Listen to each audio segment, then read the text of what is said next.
Welcome to the IVM Podcast Network. IVM Likes is an IVM production, and if you enjoy our show, do check out the On Course podcast. If you're a student planning to study abroad and wondering how to go about it, hosts Akhil and Alisha have all the answers for you. From financing your education to decoding that application process, they cover it all on the On Course podcast. Check it out.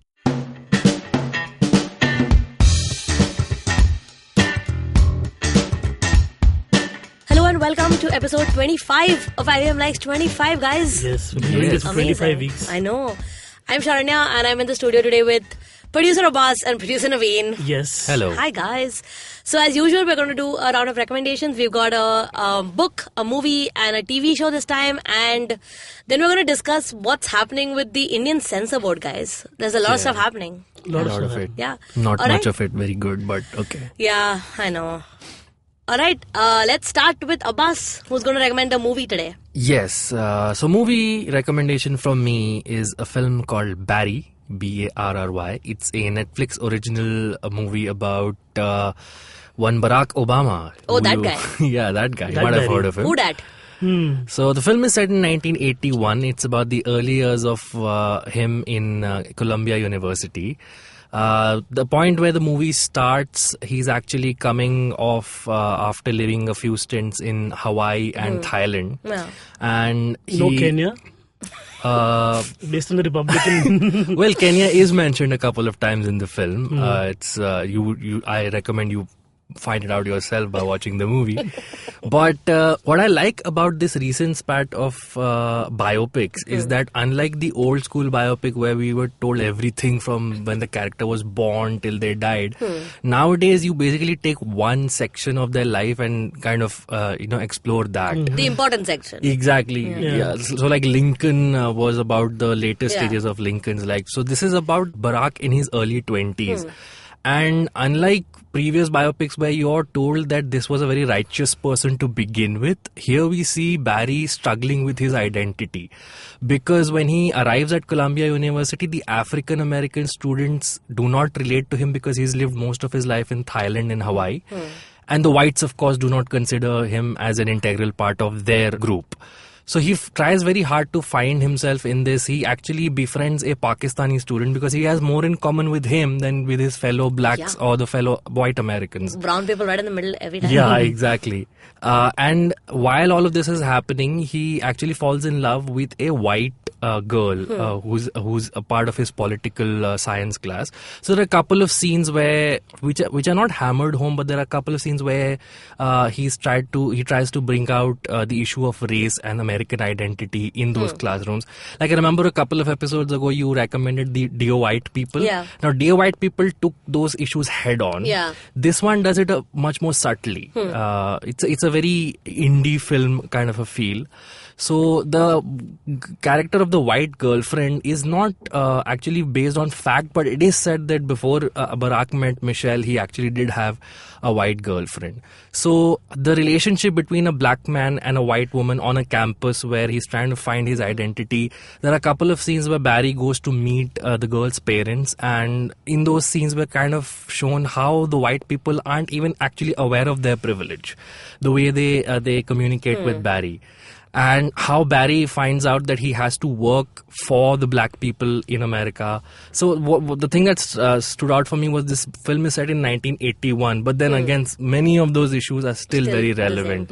And interestingly, throughout the film, he's never called Barack or called Obama, except for one heartwarming moment towards the end, which I wouldn't like to give away. So it's a very well-made film. The main guy, Devin Terrell, plays Barry. He's literally... very uncannily similar to Yeah. the younger photos of Obama. Yeah, and he's in literally every frame of the film. He gives a very good performance. It's a very good film, not very long. I think it's around 100 minutes long.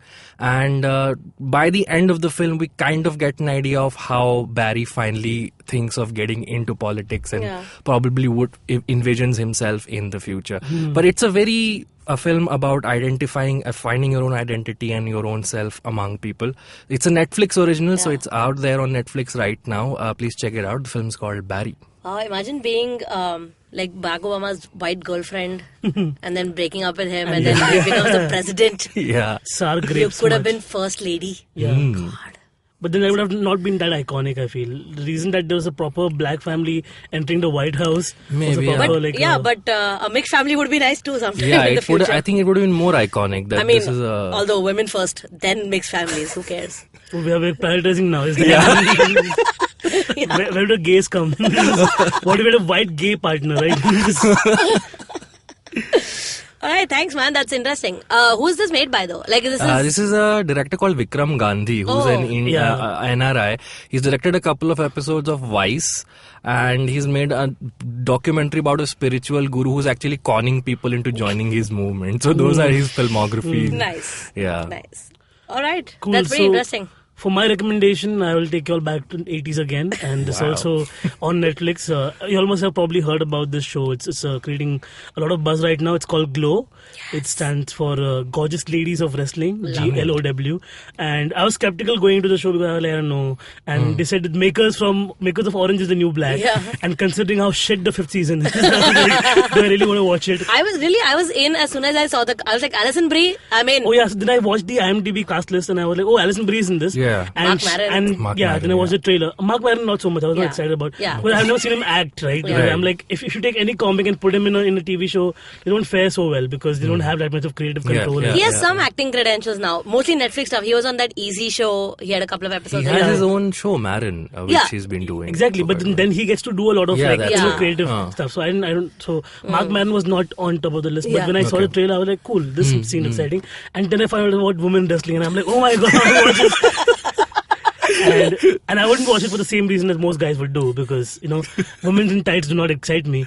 But just to get to know them, because I grew up on WWF rather more than WWE. Yeah. I grew up on that, and the women wrestling part was always my favorite because they used to do so much more. Yeah. The guy stuff was more macho, right? And the women had such character building. If you saw WOW, Women of Wrestling, they had like a niche for every character. There was like a jungle girl, one like Oriental girl called Lotus and China, and like really like they filled every category. They're like, "Kis type ki chahiye?"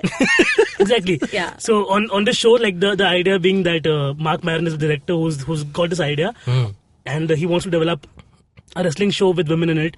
And until then, wrestling is still a macho sport. Right. So this producer who has shitloads of money is like, I'm going to invest in this. So they start the casting and everything. So we see everything from Alison Brie's character, Ruth Wilder, and she has a best friend called Debbie Egan, played by Betty Joplin. And both of them are rather well cast. And and Alison Brie has taken the whole 80s look well. And she's a struggling actress trying to audition in LA in that time frame. 86 rather. Okay. And they go to the whole audition process and everything. And first thing, like, they come for the audition in a gym. And Mark Maron's character is like, this is going to be about women wrestling. Whoever wants to walk out, you can get out of here. And then half the entire gym gets empty, and then there's only few women left. And from there, like, the show actually kicks off, and we find every character has like a subplot, and like we find out about their life and so on. And everybody's cast so well. It's such a well cast show. So as 3 episodes into the show, I watched a documentary called Glow. The Gorgeous Ladies of Wrestling. The stories about the real women who actually were on that show. And so the show ran between 86 to 90, and out of nowhere it was cut. And so it's got a lot of emotional feels to it as well. So everybody in the show rather is like cast based on their personality. And you can take offense to it because now we live in this PC culture. But back then it was like, you play to the stereotype because that's what people will associate as soon as you walk into the ring. You're like, oh, that's that girl. So I remember while watching the documentary also, a lot of these women who did get cut off from the show because they were done with the show in 90s, went to play roles in WOW as well as WWE, and they were playing somebody's girlfriend. But one of these women was called Ivory. Ivory, I remember that. And she was a standout for me even back then, and it came like such a full circle for me in that regard. The show is got so it builds up to that point where they actually start screening the show. So it's sort of a prequel to the whole the Federation actually taking off. But great character work, lot of 80s nostalgia, the costume work, the direction, everything is pretty and just heavy enough but also very fun. Like, So some dialogues are really hilarious. Like there's this one, so they all made to live in a hotel, and there's this Russian guy who's the manager of the hotel, who's like basically just running the rooms. Right. He thinks these are all whores. Huh? Yeah, he thinks they're all prostitutes who are Yeah. just like working over here part time. And so when Alison Brie goes to meet him and talks to him, and she wants to like basically take his character, like because she has no Okay. hook. She's Right. a bimbette kind of Right, thing. right, Yeah. right. And she wants to have some personality because Right. everybody else got a personality. Yeah. And her best friend Debbie, who's like there's some angle over there as well because Debbie starts hating her through the show, and so she gets the Miss America, you know. Yeah, Okay. Liberty Bell. So she's America. So like, what the hell do I do? So she picks up this guy's brain and she's like, okay, I want to be Russian. So she starts going to his family functions Oh, and everything. okay. And it's hilarious. And this guy has one line which he keeps on repeating throughout the evening. So the guy's the Russian guy's friend is like, you didn't get that girl. Right. And it's like, see, I have woman sometimes. I have woman. Sometimes. So that line is this is genius writing also Right. in the mix. And yeah, so overall great show. People should watch it, and season 2 will come out. Watch the documentary as well. Yeah. Definitely a great side guide to what you should expect from the show. Yeah. All right, my book recommendation. So I'm going to recommend this book that came out last year. It's called So You've Been Publicly Shamed. By John Ronson. So he's a British journalist who basically interviews and talks to people who are publicly shamed on Twitter or on social Okay. media and what it is now they're doing with their lives. Because this is that world. If you Google your name and if you've done something, everything Yeah, shows up, yeah. right? Your search history is open to everybody. If you've said something stupid on Twitter and it went viral and people made fun of you or you were trolled so much and you lost your job, how do you deal with that? You can't come back from this. Not like you were bad at your job. Yeah. So he talks to a lot of people. Like remember Justine Sacco who tweeted there was a PR executive who was going to Africa on a vacation. And she tweeted as a joke, going to Africa, I hope I don't get AIDS. Just kidding, I'm white. She put her phone off before getting on the flight. Like hours later when she landed, there were people there, like literally with signboards protesting against her. Because that tweet had gone viral in those hours. People were like, this is super racist. She lost her PR job, still can't find employment because it's literally a search away. And what it is that, how do you live your life like that? Like you said something stupid on social media where you don't think a lot anyway. Like you've made a joke now, you didn't think it was going to be this bad. Yeah. Right? There was, I think it starts with this guy who's a science writer who basically in his book, Jonah Lehrer is a writer. He used to write for the New Yorker and a bunch of other things. And in his book, he made up one quote by somebody, I forget who. And another journalist who was reading that book figured, no, this doesn't make any sense. Try to find it, plagiarize that quote basically. That quote didn't exist from that source. And he wrote a story about it. This writer, super disgraced, can't find a job, can't find anything. He made an apology, like an apology show. Okay. In which he had a like a Twitter feed in the back, like literally to his live apology, which again was not good. People were just like, we don't believe this shit. Yeah. So it's like also he's trying to apologize and you won't listen to that. So people are also like, it doesn't seem sincere enough, this apology, right? You're not apologizing to one person, you're apologizing to the Everyone, world, yeah. everybody on social media. Idea being, is shame necessary? Like, should you feel shame and how long should you feel it? Who gets to Right, decide? right. Does the public have any authority on what you do sometimes? Like, they affect your life forever. Yeah, it's true. There's this one story he talks about where this 17-year-old boy in 1982 or something, he killed a girl while drunk driving. And when they went to court, the parents sued him, they won the case. And they were given 1.5 million as damages. They offered the boy a deal. They said, we'll only take $936, but you need to write a $1 check, like every day for 18 years. Every Friday, every week. Right. Every Friday for 18 years you have to send us a $1 check in her name, in Susan's name, who died. Right. After some time, he was like, instead of 1.5 million that will take me my whole life, 936 I can do every week, Yeah. $1 every week. Yeah. After some time, he stopped writing those checks. So obviously the parents took him back to court saying he's not sending us the checks. And he broke down and he was like, I cannot write her name every week. I just take all the money. Let me give you pre-dated checks. I'll write them all in one time. And they were like, no, you need to feel the shame every week. So you won't like drive again. Which is why like the idea that shame is a real factor that drives you. If you can feel it for a long time, like you can make a bad joke on social media and you can fight with somebody, you can get over it. But if it affects everything you do, your job, your how people perceive you in life, like literally not being able to make money anymore, that's insane. So just basically, talks about how social media works and how it's such a messed up thing we live in, where the internet gets to be jury before you've even gone to a real jury. This is not a judicial system. It's like the public's feelings. You know, it's very interesting because it just talks about, and he goes and interviews all of these guys. He hangs out with them, and they all feel intense shame about it for sure. Yeah. But they're also like, it was such a joke. Yeah. I was just making a joke. Yeah. So many people say such awful things and do awful things on the internet and never get caught. For some reason that day, somebody saw my tweet and it went viral. Because it's not like that's something you can control. You could have 20 followers and something you say went insanely viral. You can do nothing about it. Yeah, so the same thing like a comedian friend of ours, Abbas, and I know him very well, Adiraj. He did this whole tweet about... and he's a great comic. He's a great feminist as well. Yeah. So people who know him. He has a show, something like that. Right? Yeah, it's called Two Men Solve Sexism. Yeah. So like he does a lot of meta comedy, and he did a tweet about the song Channa Mere. So he did the whole parody on that, saying ki my uncle, my chacha, when he went for his sex reassignment surgery, he said ki acha chalta ho, bua hu mein yaad rakhna.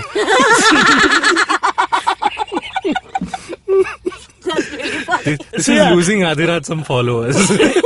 Yeah, so it was so funny. But then some transgender activists picked it up saying, "Oh, now you're insulting us," and I said, okay, as a fellow gay man, I might not know what a trans person goes through, but this is hilarious. It's a joke. It's a very funny joke. So and Adiraj asking me if is this bad, is it good? I'm like, I can't say because I am not a judge and jury on this. Yeah. Somebody who's gone through it will feel more strongly for it. Yeah. Women who suffer in daily lives will probably feel bad about the tech guys talking about it.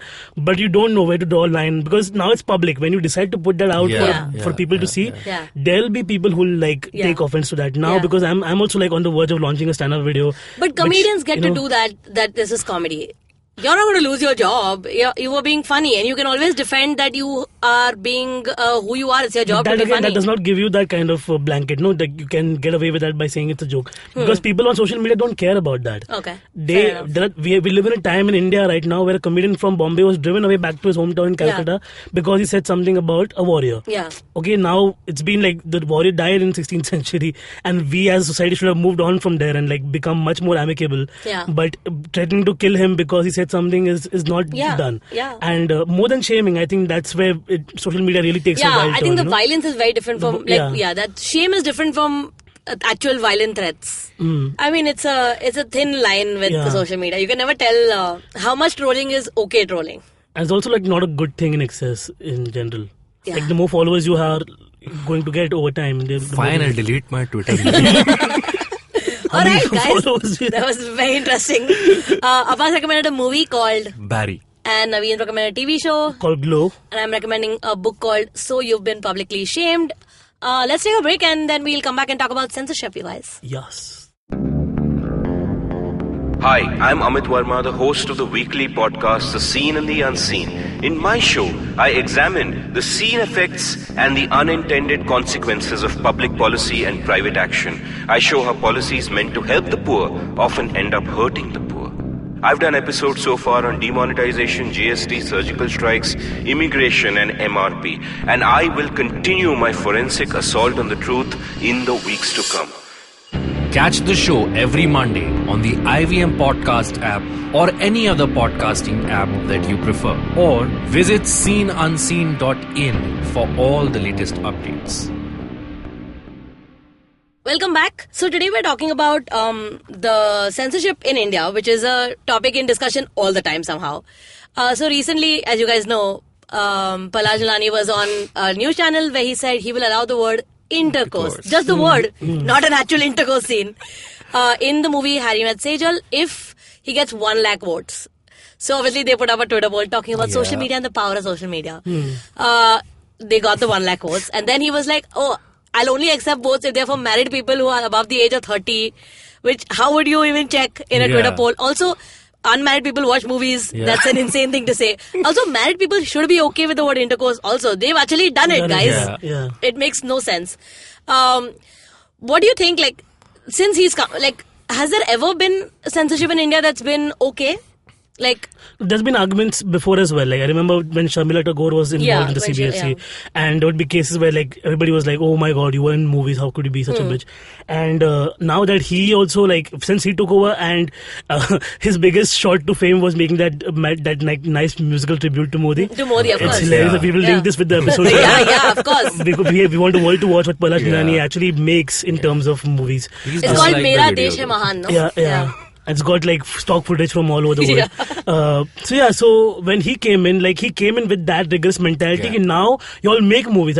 I'll show you how you'll release those movies. So that attitude is what's wrong, right? Yeah. Because filmmakers don't want their movie to be A certified because then they don't get to distribute it afterwards. Because in India, unfortunately, that's still a big thing. People go to movies with their family, with their children, and then they're uncomfortable watching something. I get that. Correct. So that plays a factor. On the contrary, though, every movie that has got into a fight with CBFC has ended up making a lot of money.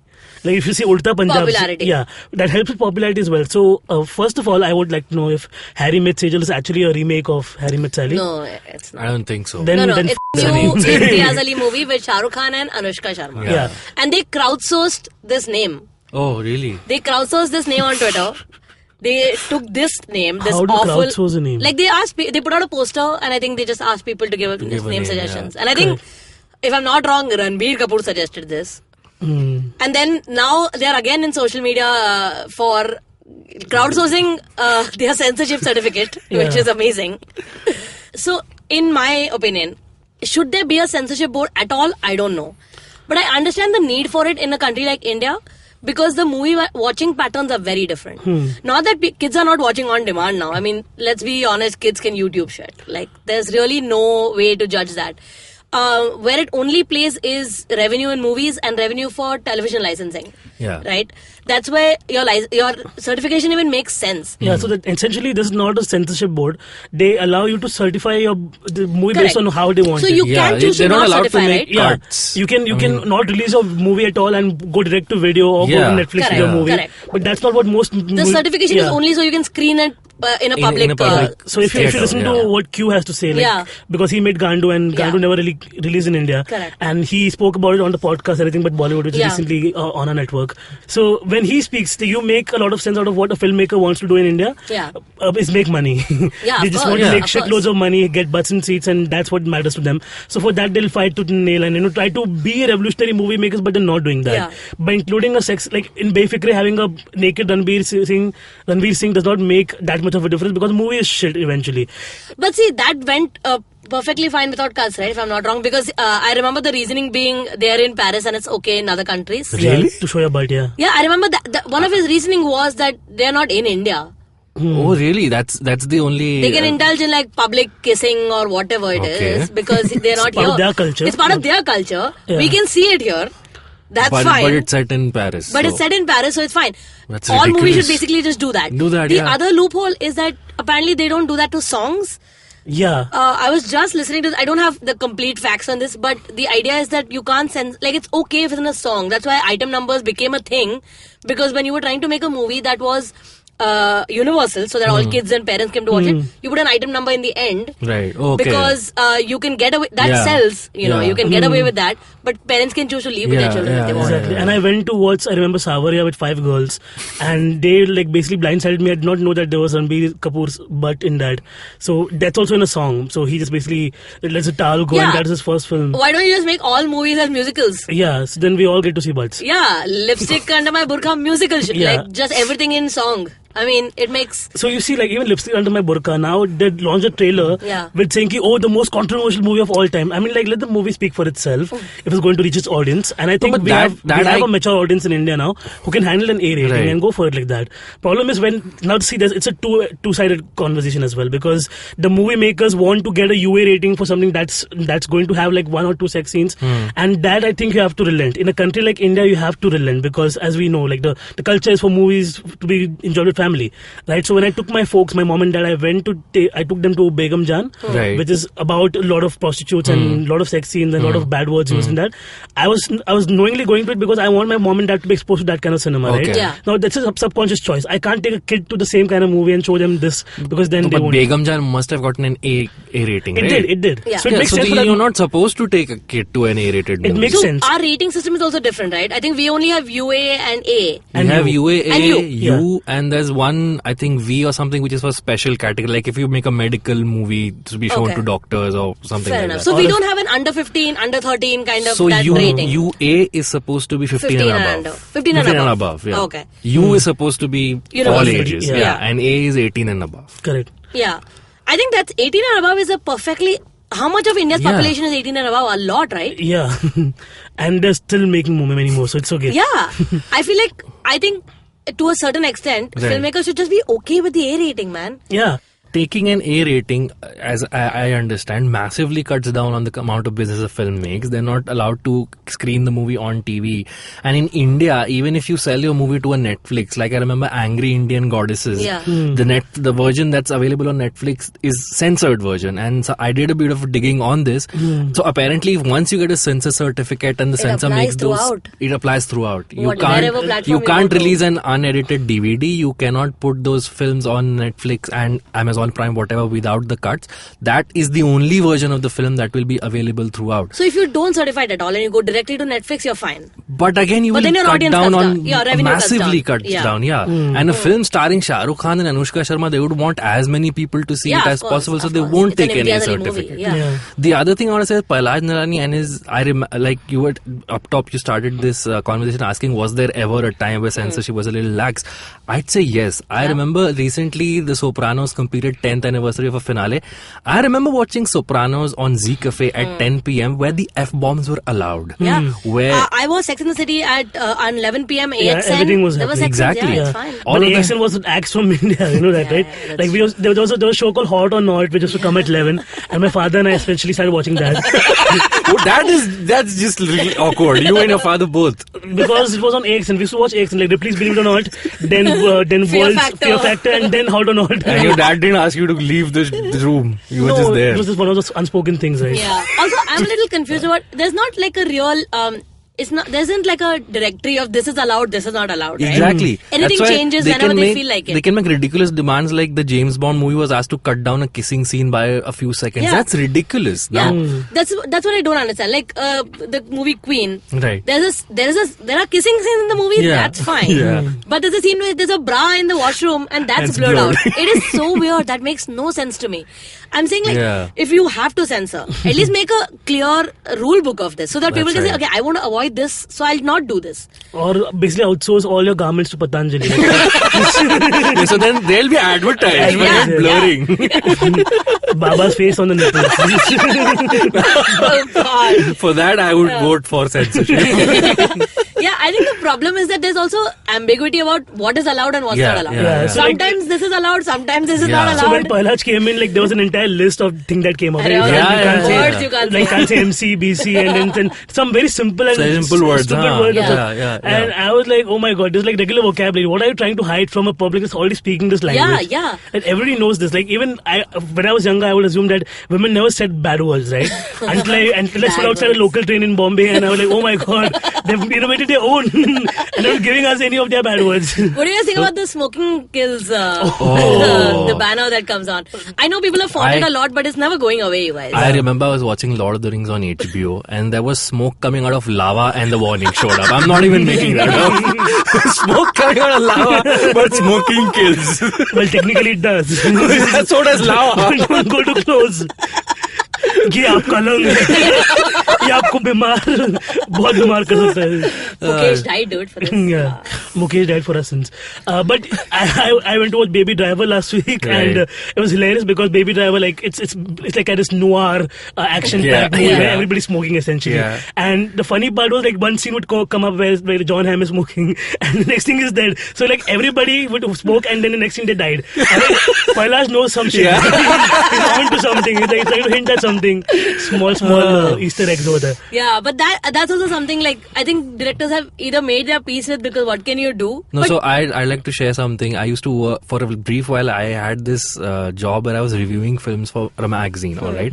And many of those times the review screenings used to be the pre-censor board screening. Correct, Yeah, correct, So correct. I remember I attended a couple of screenings where the censor board members were in the hall right. with us. Right. And a friend of mine who accompanied me, who'd been doing this for quite a while, he said actually because this is India, corruption has to play a part. So there is an inside ring inside the censor board who almost extort these movie directors, saying you give us this much money and we'll allow these things in the movie. Oh. So that kind of thing also happens. I think that also plays a big part. And there If you're a small independent movie trying exactly, to you get can't do certification. anything. Yeah. Whereas the Yeah. big ones can get away with it. The problem is that there's no uniformity of the rule, firstly. Yeah. And I'm sure there's a way to fix this, but it just unfortunately it depends on the person in power. In power, exactly. Which yeah. is really like as a board, they should have just a centralized kind of rule, right? Yeah. It should not be depending on the person who gets hired for that job. And it's a central board of How do I apply? certification. By That's what? a good question because How does some one apply? I would love to apply. Make a really documentary, shady people Make oh, a yeah, nice that's music one. video about Modi and propaganda. yeah. All right, guys. Yeah. Wonderful conversation. Clearly, there is no fixing Yeah. it. We Let's- just have to watch. But movies like that. I will give you one small anecdote though. Once I saw Palaj Nilani in person, and so I was in a rickshaw with my friends Kavya and Sriram, and we all do comedy, right? So we're like, oh, Palaj was trending back then. So I was like, I'm going to take a photo of him, but he drove by too fast. Okay, Right. and I'm like, Palaj, why are you driving so fast? Driving too fast, dangerous. Under 60. So now what I do, I tell my rickshaw guy to chase him so I can get close to him. So my whole idea was like, I'm going to see him and I'm Yeah. going to show him my middle finger because I'm man. Yeah. But instead of that, Kavya and I saw him Yeah. and we just started screaming like little kids. Oh my God. So the whole thing was just... Starstruck is for everybody. Starstruck. Yeah. Oh, Palaj I'm like, did we just Nilani. like kind of have a crush on Palaj for a second? And then he vomited. Yeah. So yeah, like I think as a person he has this effect on you. So that's what we take away. yeah. Palaj is a very charismatic person, but please don't cut Stop shit it, out of him. All right. Bye, guys. Yep.